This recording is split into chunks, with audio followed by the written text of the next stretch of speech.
Thanks, Chair. 8 minutes. Yeah, I'm provoked by Deputy Gannon's reference to the venue we're in, and it is a very nice venue, but I tell you, if you were trying to do some artistic evocation of the weirdness and surreal alien character of the impact of the pandemic on Irish society, you could do worse than start with an image of this place and us, miles away from each other in this pretty weird environment from our point of view. But look, having said that,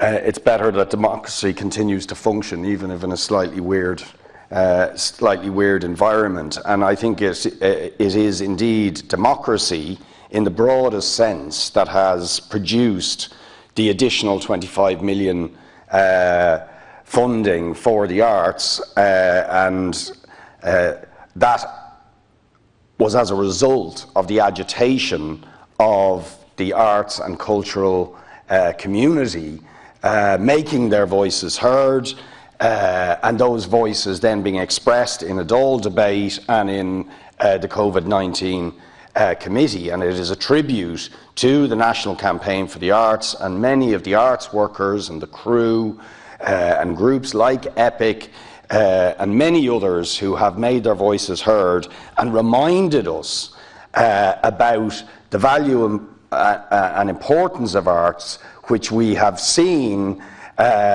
more than ever during the pandemic, when it is really quite unimaginable to think about what the last 6 months would have been like without the music, without the literature, without the films, without the books, without all that talent and creativity. And yet at that very moment when we need arts and culture and music the most, there is also an existential threat to the people who make that art.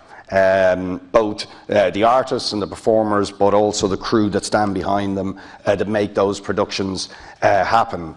And as has been said already by Deputy Gannon and others, the 25 million is a start, but it is not nearly enough. It is one of the 13 asks of the National Campaign for the Arts.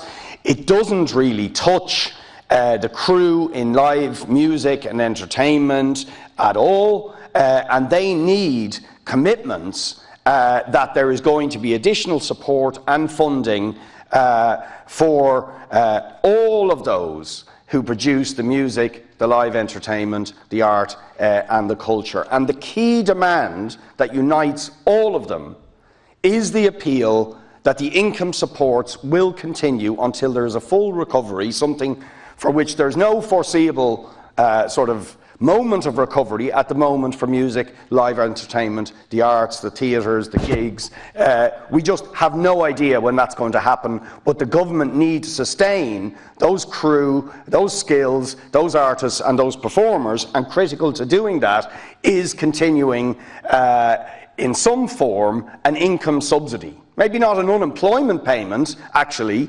What we want, these artists, these crew want to do what work they can, but there will not be enough work for them to make a sustainable living. And let's remember, most of them were struggling to have a sustainable living even before COVID. So now more than ever, they need an income support that will give them a baseline of a dignified living income, but beyond which they can also do what work they can do in the period ahead. So I really would appeal to the Minister. That is the key ask, and it has to materialise in the July stimulus. But it is not a good start that yesterday thousands of arts workers had their payments reduced, cut.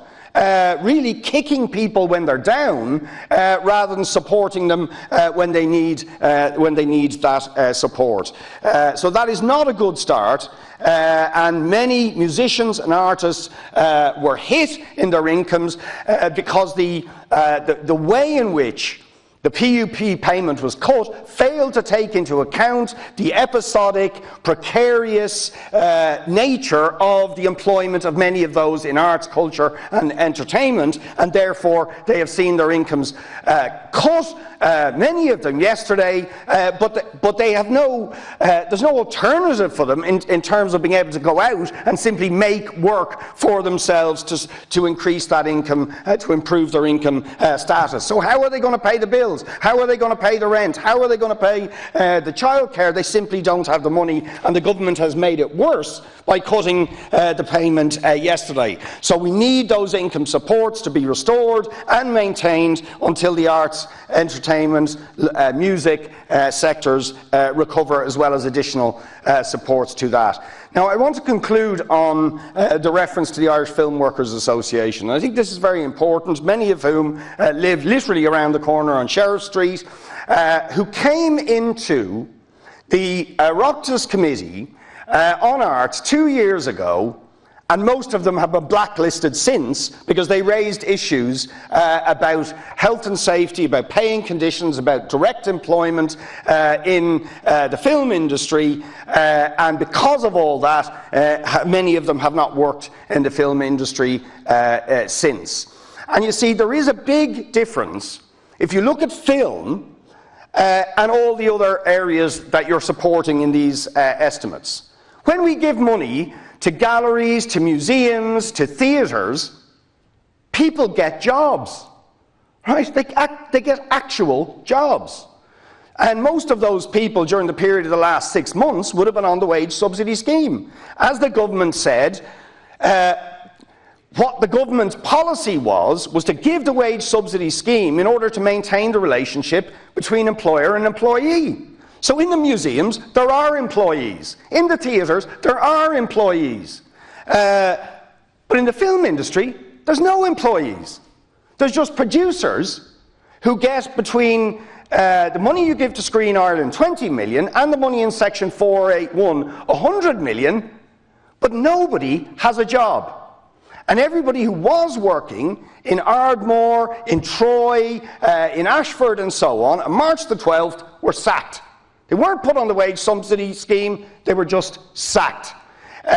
In the development of the guidelines to reopen the industry, there was no consultation with the workers whatsoever, the frontline people, in the development of those guidelines. So all the money goes to a group of producers, but we don't actually have any national infrastructure as a result of it, and nobody has a job. Now that needs to be examined, and I would repeat the appeal that the Minister needs to meet all stakeholders and indeed insist that all stakeholders come to a stakeholder forum on film, which was recommended by the All-Party Arts Committee 2 years ago, but which certain stakeholders simply refused to attend. Now, I don't think they should continue to get funding if they refuse a request by an all-party Oireachtas committee to come to a stakeholder forum and to work out and solve the difficulties and disputes that exist in the Irish film industry. So I would appeal to the Minister on that front.